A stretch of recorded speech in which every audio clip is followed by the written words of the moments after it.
एक photo frame लाया। हमारी पहली सेल्फी थी। उसने उसे देखा और अपने सीने से लगा लिया। वो तस्वीर उसके लिए एक याद थी और उस मुस्कान ने मुझे बता दिया वो अलविदा कह रही है। वो खुद से लड़ रही थी। मिरर में काजल लगती है, जैसी अपनी कमजोरी को दिखाना नहीं चाहती थी।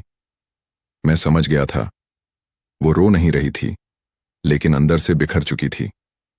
रोज मैं उसी स्टूल पर बैठता हूं, कभी डायरी पढ़ता, कभी उसकी बातें लिखता, कभी वो मेरे कंधे पर सो जाती है और मैं उसकी सांस सुनता रहता हूं। वो बोलती थी, मैं कॉलेज वापस जाऊंगी। मैं हमेशा हाँ में सर हिला देता, पर दिल के किसी कोने में मुझे पता था वक्त सिर्फ उसके साथ थोड़ा चल रहा है।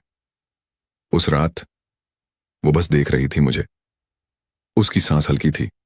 मैंने उसका हाथ थामा और उसने धीरे से कहा, धन्यवाद सब कुछ के लिए। फिर उसकी उंगलियां धीरे से छूट गईं और मैं उसी पल में टूट गया। मैं बाहर बेंच पर बैठा रहा, हाथ में उसकी डायरी थी और पीछे शीशे की खिड़की के अंदर उसका सफेद चादर में लिपटा हुआ जिस्म था। वो गया नहीं था, वो मेरे अंदर छुप गया था। उसकी डायरी में लिखा था, मेरा प्यार तेरे साथ हमेशा चलेगा। मैं वो पेज बार बार पढ़ रहा हूं। उसके हाथों की लिखावट में आज भी उसकी मुस्कान महसूस होती है। कॉलेज के गेट, वो बारिश, वो बेंच, सब कुछ उसका बन गया। वो हर जगह थी, सिर्फ मेरे पास नहीं थी। मैं आंख बंद करता हूं तो उसका चेहरा साफ दिखता था।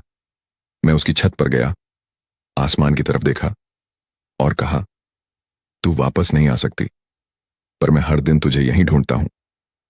एक तारा चमका, शायद उसका जवाब था। सब लोग हंस रहे थे। मैं अपनी पॉकेट में उसकी फोटो लेकर खड़ा था। जब सबने टोपी हवा में फेंकी, मैं सिर्फ उसकी तस्वीर को देख रहा हूं। वो मेरी ग्रेजुएशन थी, वो मेरी जिंदगी थी। मैं आज उस पुरानी बेंच पर आया हूं। उसकी डायरी मेरे हाथों में है, आंखें बंद, और ऐसा लगता है जैसे उसकी आवाज कह रही हो, मैं हमेशा यही हूं, बस देख जरा दिल से। कुछ प्यार खत्म होने के बाद भी खत्म नहीं होते, कुछ लोग दूर जाकर भी पास रह जाते हैं, और कुछ कहानियां कभी पूरी नहीं होती, वो बस दिल में जिंदा रहती हैं, हमेशा।